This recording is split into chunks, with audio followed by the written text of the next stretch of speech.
നേരം കുറേ ആയില്ലേ? ഇനി അവർ വരുമോ? അവർക്ക് ലൊക്കേഷൻ അയച്ചു കൊടുത്തിട്ടുണ്ട്. ഇപ്പം വരാന്നാ പറഞ്ഞേ. ഒരു 10 മിനിറ്റ് കൂടെ നോക്കാം. എന്നിട്ട് വന്നില്ലെങ്കിൽ നമുക്ക് തിരിച്ചു പോകാം.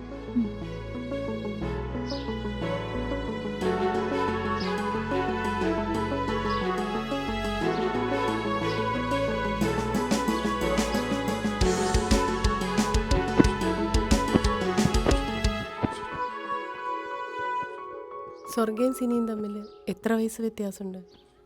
20 വയസ്സ്. ഞാൻ ഡിഗ്രി സെക്കൻഡ് ഇയർ പഠിക്കുമ്പോഴാണ് അമ്മ പ്രഗ്നൻ്റ് ആണെന്നുള്ള വിവരം അച്ഛൻ എന്നോട് പറയുന്നത്.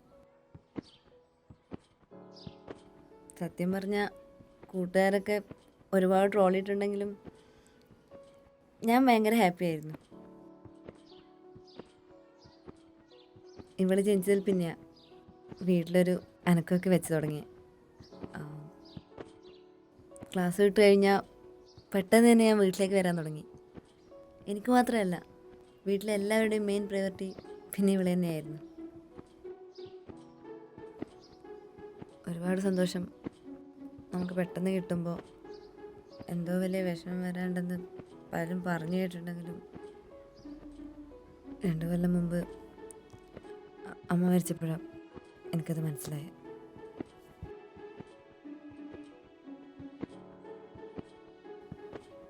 അമ്മ മരിച്ചപ്പോൾ ഞാൻ ഏറ്റവും കൂടുതൽ വിഷമിച്ചത് ഇവക്കൊരിക്കലും അമ്മയുടെ ഓർമ്മയുണ്ടാവില്ലല്ലോ എന്നാലോചിച്ചിട്ടാണ്. സ്വർഗയുടെ ഫാദർ ഇപ്പം എന്ത് ചെയ്യുന്നു? അമ്മ മരിച്ച് ഒരാഴ്ച കഴിഞ്ഞപ്പോൾ തന്നെ അച്ഛൻ ജോലിയൊക്കെ രാജിവെച്ചു. ഇപ്പോൾ ഇവളുടെ കാര്യങ്ങളൊക്കെ നോക്കി വീട്ടിൽ തന്നെ നിൽക്കുക. അപ്പോഴത്തേക്കും എൻ്റെ PG കഴിയാറായിട്ടുണ്ടായിരുന്നു. പിന്നെ കുറച്ച് എക്സാമൊക്കെ അറ്റൻഡ് ചെയ്ത് ഇവളുടെ കാര്യങ്ങളൊക്കെ നോക്കി ഇങ്ങനെ പോവാം. സ്വർഗയുടെ അച്ഛൻ പറഞ്ഞിട്ടാണോ ഇപ്പം ഇങ്ങോട്ട് വന്നത്? അച്ഛനായിട്ടൊന്നും പറഞ്ഞിട്ടില്ല. എനിക്കറിയാം അവളുടെ കാര്യം നോക്കാൻ അച്ഛൻ എന്തായാലും ഉണ്ടോ. പക്ഷേ അച്ഛനൊരു സപ്പോർട്ടായിട്ടോ അല്ലെങ്കിൽ കൂടിനെങ്കിലും ഒരാൾ വേണമെന്ന് എനിക്ക് പലപ്പോഴും തോന്നിയിട്ടുണ്ട്. സ്വർഗയുടെ മാരേജ് ഫിക്സ് ചെയ്താണോ? ഞാനൊരു 7 കൊല്ലമായിട്ട് റിലേഷൻഷിപ്പിലായിരുന്നു. സിദ്ധാർത്ഥ്. അമ്മ മരിക്കുന്നതിന് മുന്നേ തന്നെ ഞങ്ങളെ എൻഗേജ്മെൻറ്റ് കഴിഞ്ഞതാണ്. അവനും എൻ്റെ ഫാമിലിക്കും അറിയാം എൻ്റെ ഇപ്പോഴത്തെ സാഹചര്യം. അതുകൊണ്ട് തന്നെ അവർ കല്യാണത്തെ പറ്റിയൊന്നും ചോദിച്ചിട്ടുമില്ല.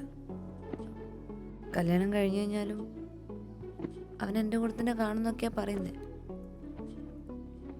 എന്നാലും ചില കാര്യങ്ങളൊക്കെ പറയുമ്പോൾ എളുപ്പമായിട്ട് തോന്നുമെങ്കിലും കുറച്ച് കഴിയുമ്പോൾ അതിലുണ്ടാകുന്ന ചില പ്രശ്നങ്ങളുണ്ടല്ലോ, അതൊക്കെ ചിന്തിച്ചിട്ടാണെന്ന് തോന്നുന്നു ഞാൻ അച്ഛന് 1-2 സെക്കൻഡ് മാരേജ് അലയൻസ് നോക്കിയായിരുന്നു.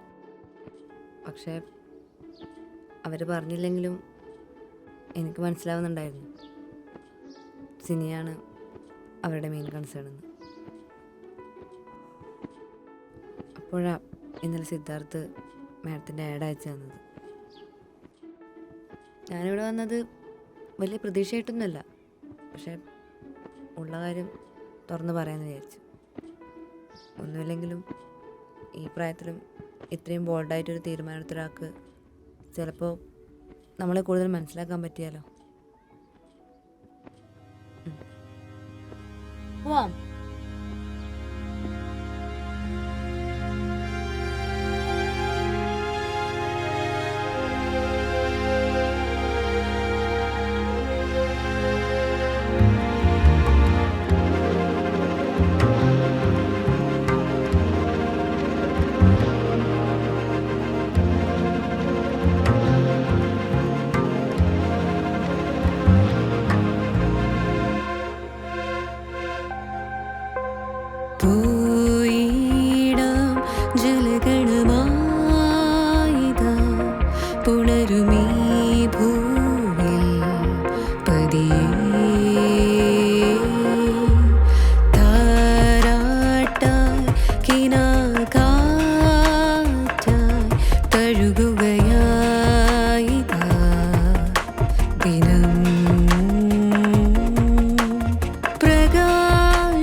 സദാ തിരഞ്ഞതാ നിന്നവതിലേ പിൻവഴിയേ പോയിടാനാ നിൻമുഖം ഇതാലയുമായി കനവതിലേ ഉണരുകയാ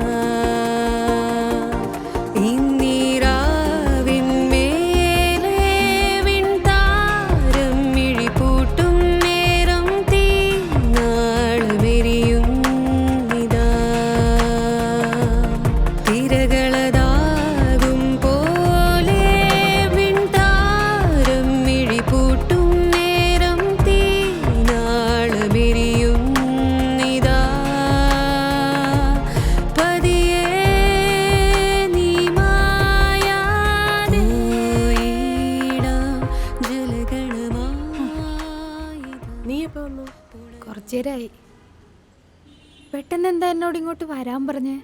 കാര്യമുണ്ട്, അതല്ലേ വരാൻ പറഞ്ഞേ. നിങ്ങളെല്ലാവരും കൂടെ ആലോചിച്ചിട്ടൊരു കാര്യം എന്നോട് പറഞ്ഞു.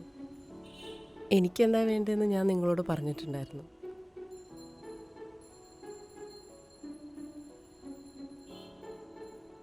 ആ ആള് വരുമ്പോൾ എൻ്റെ മകളും മരുമകളും ഇവിടെ ഉണ്ടായിരുന്നത് നന്നായിരിക്കുമെന്ന് എനിക്ക് തോന്നി. അല്ല, ഇപ്പൊ ആളിങ്ങോട്ട് വരുമോ? ഞാൻ ലൊക്കേഷൻ അയച്ചു കൊടുത്തിട്ടുണ്ട്. കുറച്ച് കഴിയുമ്പോൾ ഇങ്ങോട്ട് വരാമെന്ന് പറഞ്ഞു. താമ ഞാൻ കൊണ്ടുവരാം, നിങ്ങൾ താഴേക്ക് ചെല്ലും. ഇങ്ങതാ. എന്തായി മക്കളോട് മരുമക്കളോട് നിന്റെ ഡിസിഷൻ പറഞ്ഞോ? ആ പറഞ്ഞു. എന്നിട്ട് അവരെന്തെങ്കിലും പറഞ്ഞോ? പ്രത്യേകിച്ച് എന്ത് പറയാൻ, രണ്ടുപേരും നല്ല ഹാപ്പിയാണെന്നാണ് എനിക്ക് തോന്നിയത്. ആ അപ്പൊ എല്ലാം സെറ്റായി. എങ്കിൽ ശരി, നാളെ അക്കാഡമി കാണാം. വെക്കില്ലേ, ഞാൻ ഒരു കാര്യം ചോദിച്ചോട്ടെ? എന്താടോ? ഞാൻ എൻ്റെ ഡിസിഷൻ പറഞ്ഞപ്പോൾ എല്ലാവരും എന്നോട് ചോദിച്ചൊരു ചോദ്യമുണ്ട്. നീ മാത്രം എന്താ എന്നോട് ചോദിക്കാതിരുന്നേ? എന്ത് ചോദ്യം? അല്ല, ഞാനെന്താ ഈ ആളെ തന്നെ സെലക്ട് ചെയ്തതെന്ന്. ഓ അതോ, പൊതുവേ ഈ പ്രായത്തിൽ ആരും എടുക്കാത്തൊരു ഡിസിഷൻ നീ എടുത്തു. അതിലും നീ നിനക്ക് ഇഷ്ടമുള്ള ഒരാളെ സെലക്ട് ചെയ്യുകയും ചെയ്തു. ഫ്രണ്ട് എന്ന നിലയിൽ എന്നോട് മാത്രമല്ല, വേറെ ഒരാളെയും നീ അത് ബോധ്യപ്പെടുത്തേണ്ട ആവശ്യമില്ല. ഒന്നുമില്ലെങ്കിൽ ഇതിപ്പോ നിന്റെ ലൈഫല്ലേ. അപ്പോ ഡിസിഷനും സെലക്ഷനും എല്ലാം നിന്റെ മാത്രം ചോയ്സാണ്.